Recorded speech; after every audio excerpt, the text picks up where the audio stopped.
ചില താളങ്ങൾ, അതായത് ചില കൊട്ടും മേളമൊക്കെ കേൾക്കുമ്പോൾ കണ്ടിട്ടില്ലേ ഓരോരുത്തർ ഉറഞ്ഞു തുള്ളി വരുന്നത്? ആ താളങ്ങൾക്കൊരു പവറുണ്ട്, ഒരു വൈബ്രേഷൻ ഉണ്ട്. സിനിമ പാട്ടുകളെല്ലാം കേൾക്കുമ്പോൾ അങ്ങനെ ആർക്കും ഉറഞ്ഞു തുള്ളി വരില്ല. അതേസമയം ചില പ്രത്യേക ഈണത്തിലുള്ള ഭക്തിഗാനങ്ങൾ കേൾക്കുമ്പോൾ, അത് കലാഭവൻ മണി അഭിനയിച്ച ഒരു സിനിമയുണ്ട് വാൽക്കണ്ണാടി, അതിലെ അമ്മേ അമ്മേ എന്നുള്ള പാട്ടുണ്ടല്ലോ, അത് അങ്ങനത്തെ ഒരു വൈബ്രേഷനുള്ള പാട്ടാണ്. പിന്നെ പഴയ സിനിമയിലെ അമ്മേ അമ്മേ ആകാശരൂപിണി അന്നപൂർണേശ്വരി, അതിനുണ്ട് അങ്ങനത്തെ ഒരു വൈബ്രേഷൻ.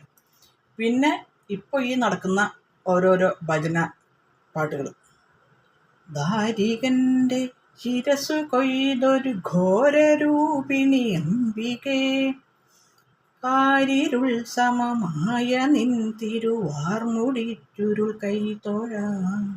നല്ലൊരു പവറല്ല കേൾക്കുമ്പോൾ തന്നെ. അതിൻ്റെ അടുത്ത് വരി നോക്കൂ.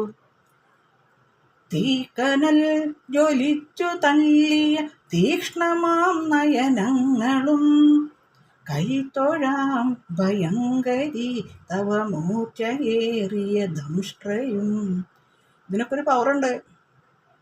ഇപ്പോൾ ഈ ഓണക്കളിയിലല്ലേ ചില കണ്ടിട്ടില്ലേ, ഓണക്കളി വീരനാട്യം എന്നൊക്കെ പറയുന്ന ഓരോ ഇതുകൾ, ആ പാട്ടുകളൊക്കെ കേൾക്കുമ്പോൾ പറന്ന് കളിക്കുന്നില്ലേ, അതൊരു പ്രത്യേക ഒരു എനർജിയാണ് കയറുന്നത്. ചിലർ കളിയാക്കും, ഇതിനെപ്പറ്റി അറിയാത്തൊരു കളിയാക്കുമ്പോൾ എന്തൊക്കെ മോശം കമൻസ് ഇടുന്നത്. പക്ഷെ അവരറിയുന്നില്ല, ഇതിനൊരു പ്രത്യേക ഒരു വൈബ്രേഷനാണത്. ഈ സർപ്പം തുള്ളലിനൊക്കെ കണ്ടില്ലേ, അതിൻ്റെ ആ കൊട്ടിൻ്റെ ഈണം നമ്മുടെ എനർജി കൂട്ടും, ബ്രെയിനിലേക്കൊരു പ്രത്യേക ഒരു എനർജി വരും. അത് ഭസ്ത്രിക, കപാൽ ഭാതി, ഇങ്ങനെയുള്ള ആ എക്സസൈസ്, ആ ശ്വാസ എക്സസൈസ് കേട്ടില്ലേ, കപാൽ ഭാതി ഞാൻ വീഡിയോ ഇട്ടിട്ടുണ്ടായിരുന്നു, മൂക്കിക്കൂടെ ശ്വാസം വിടുന്നത്. അത് കുറച്ച് നേരം ചെയ്ത് നോക്കി, ഞാൻ ശരിക്കും ഫീൽ ചെയ്ത് അറിഞ്ഞാണത്. അതായത് തലയ്ക്കുള്ളിലൊരു വല്ലാത്തൊരു വൈബ്രേഷനാണ് വരുന്നത് ഈ കപാൽ ഭാതി ചെയ്യുമ്പോൾ. മൂക്കിക്കൂടെ ശ്വാസം വിടുക, നമ്മൾ സാധാരണ ശ്വാസം വിടുന്നുണ്ട് നമ്മളറിയാതെ വിടുന്നത്.